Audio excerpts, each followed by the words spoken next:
बिस्मिल्लाहिर्रहमानिर्रहीम। आज का हमारा जो टॉपिक ऑफ डिस्कशन है वो है मैकेनिज्म ऑफ ब्रीथिंग। हम सांस कैसे ले रहे होते हैं और क्या मैकेनिज्म है जिसके थ्रू हम सांस ले रहे होते हैं।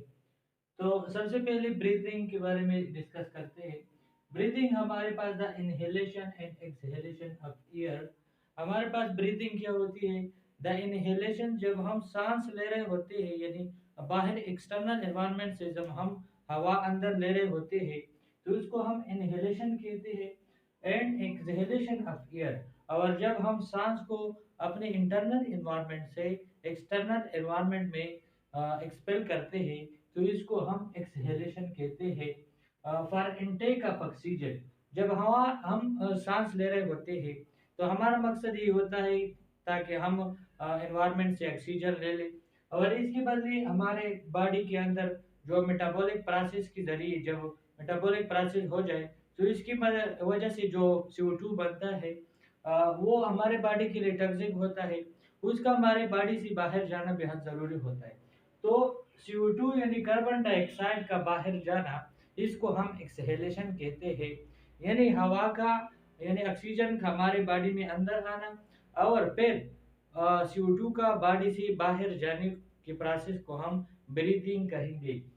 अच्छा, हमारे पास जो नॉर्मल ब्रीदिंग का रेट है वो 15 तो 20 टाइम्स है पर मिनट। एक मिनट में एक हेल्थी पर्सन 15 टू 20 टाइम्स वो ब्रीदिंग कर रहा होता है इन रेस्ट कंडीशन, जब हम रेस्ट में होते हैं। अच्छा, इसके बाद जब हम सीवियर एक्सरसाइज कर रहे होते हैं तो इसी दौरान हमारी जो सांस की जो रेट होती है वो 30 टू 40 टाइम्स पर मिनट होती है।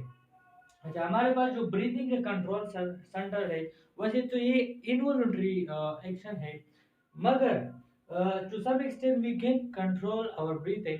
सो ब्रीथिंग कंट्रोल सेंटर हमारे पास इनवॉल्यूंटरी प्रोसेस है जो कि मेडुला ओब्लोंगेटा ब्रेन में उसको कंट्रोल करा होता है। मैकेनिज्म किस किस की क्या है? इसमें हमारे पास इंटरकोस्टल मसल होते हैं एंड डायफ्राम होते हैं जिसकी वजह से इसकी ब्रीथिंग का प्रोसेस हो रहा होता है।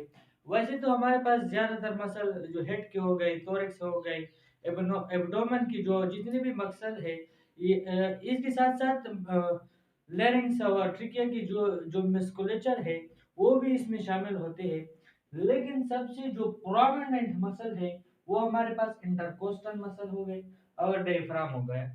एंड इंटरकोस्टल मसल जो हमारे रिब्स के दरमियान वो पाए जाते हैं वो ही इंटरकोस्टल मसल कहलाते हैं। और डायफ्राम क्या होता है? डायफ्राम हमारे चेस्ट कैविटी को एब्डोमिनल कैविटी से सेपरेट कर रहा होता है। अच्छा, इसी की वजह से हमारा जो ब्रीदिंग का प्रोसेस होता है वो जारी होता है। अच्छा, इसकी दो फेजेस होते हैं। एक को इंस्पिरेशन कहते हैं, यानी ब्रीथिंग की कितने फेजेस होते हैं? दो। एक को हम इंस्पिरेशन कहते हैं, यानी जब हम सांस ले रहे होते हैं बाहर एक्सटर्नल एनवायरनमेंट से तो इसको हम इंस्पिरेशन कहेंगे। अच्छा, टेकिंग एयर फ्रॉम सराउंडिंग, यानी सराउंडिंग से एयर को अंदर लेना, इसको इंस्पिरेशन कहते हैं। अच्छा, इसकी स्टिमुलस क्या है? हम एयर क्यों लेते हैं एनवायरनमेंट से? तो इसकी स्टिमुलस यानी इसका जो किक है, इसकी कौन इशू इसको इन्हें इंस्पायर करता है, कौन इसको यानी क्या करता है, उजागर करता है कि अब आपको इंस्पायरेशन करना है। अच्छा, high concentration of CO2 in blood, जब हमारे बॉडी में CO2 का मिकदार ज़्यादा हो तो ज़ाहिर बात है CO2 का बॉडी से जाना ज़रूरी होता है क्योंकि वो टॉक्सिक होता है। तो जब हमारे बॉडी के अंदर CO2 का मिकदार ज़्यादा हो तो हमारे जो ब्रेन है वो नर्व्स के ज़रिए उसको डिटेक्ट करता है। उसकी कंसंट्रेशन ज़्यादा होने की वजह से वो इंटरकोस्टल जो मसल है उसको मैसेज देता है, पैगाम भेजता है थ्रू इंटरकोस्टल नर्व। जो इंटरकोस्टल नर्व होते हैं उसके थ्रू वो पैगाम भेजते हैं, और वो क्या हो जाता है? कॉन्ट्रैक्ट हो जाता है। क्या हो जाता है? कंट्रैक्ट हो जाता है। और इसी के साथ साथ जो हमारा डायफ्राम होता है, सबसे पहले ये डोम शेप में होता है। डोम शेप यानी गुंबद नुमा शक्ल इसकी होती है। और जब हमारे बॉडी इंटरकोस्टल नर्व के जरिए इंटरकोस्टल मसल को, और फिर इंटरकोस्टल डायफ्राम की जो मसल्स होते हैं वो प्रेनिक नर्व के जरिए, किस नर्व के जरिए, प्रेनिक नर्व के जरिए वो क्या भेजता है, पैगाम भेजता है टू डायफ्राम, डायफ्राम को फिर पैगाम भेजता है ताकि वो कंट्रैक्ट हो जाए और लेस डोम शेप इख्तियार करे। अच्छा, फिर जो डायफ्राम होता है वो थोड़ा डोम शेप इख्तियार करे, पहले तो इस तरह होता है और जब वो मैसेज भेज देता है तो इसका शेप कुछ इस तरह हो जाता है, यानी जो क्यूविटी है और चेस्ट क्यूविटी वो इंक्रीज हो जाती है। अच्छा, इसके बाद इंक्रीज लंग वॉल्यूम, जो लंग का जो वॉल्यूम होता है वो इंक्रीज हो जाता है। क्यों? क्योंकि जो डायफ्राम है वो नीचे की तरफ हो गया और जो रेब्स है वो ऊपर की तरफ हो गए, ऑनवर्ड आउटवर्ड की तरफ वो, और हमारा जो स्टर्नम है वो ऊपर की तरफ खुल जाता है और जो क्यूविटी है उसकी जो वॉल्यूम है वो ज्यादा हो जाती है और जो इंटरनल प्रेशर है वो लो हो जाता है is compare to external pressure. तो इसी की वजह से, इसी प्रेशर की वजह से ईयर जो है हमको पता है कि डिफ्यूजन के जरिए, सकिंग पंप मैकेनिज्म के जरिए ईयर हमारे बॉडी के अंदर जाती है और इसी प्रोसेस को हम डिफ्यूजन कहते हैं। डिफ्यूजन का क्या मतलब? डिफ्यूजन का मतलब ये है कि जब हाई कंसंट्रेशन से लोअर कंसंट्रेशन की तरफ जब मॉलिक्यूल जाते हैं तो इसको हम डिफ्यूजन कहते हैं। तो हमारे बॉडी की जो लंग्स की जो वॉल्यूम थी और प्रेशर थी वो कम थी as compare to external environment. तो the ear rushes, then the ear rushes toward the lungs।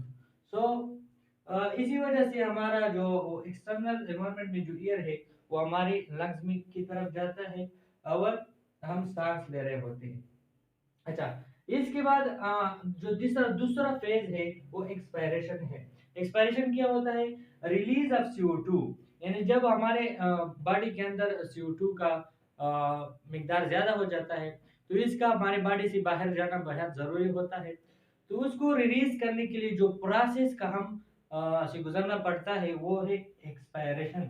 Expiration के लिए जो स्टिमुलस होता है, हम क्यों ईयर को एक्सपायर करते हैं, तो इसका जो स्टिमुलस है वो भी हाई कंसंट्रेशन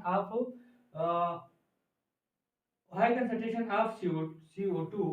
हमारे पास ब्लड में CO2 का ज्यादा कंसंट्रेशन मिकदार होता है और इसी की वजह से, इसी मिकदार की वजह से हमारी जो बॉडी है उसका ज्यादातर मिकदार में CO2 का होना जरूरी नहीं है क्योंकि टॉक्सिक है। तो फिर वो एक्सटर्नल एनवायरनमेंट में जाएगा। एक्सटर्नल एनवायरनमेंट के लिए जो प्रोसेस होती है और हमारे जो ब्रेन है वो डिटेक्ट करता है हायर कंसंट्रेशन ऑफ CO2 और फिर उस वो स्टिमुलस भेजता है किस चीज को, इंटरकोस्टल मसल को वो स्टिमुलस भेजता है।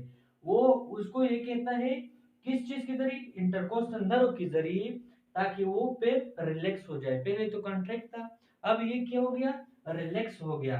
रिलैक्सेशन ऑफ इंटरकोस्टल मसल, जितने भी इंटरकोस्टल मसल है रिब्स के दरमियान वो रिलैक्स हो जाते हैं और जो हमारा स्टर्नम है और रिब्स जो कैविटी है वो फिर इनवर्ट की तरफ और मूव हो जाती है और इसकी जो वॉल्यूम है कैविटी की वो फिर से डिक्रीज हो जाती है।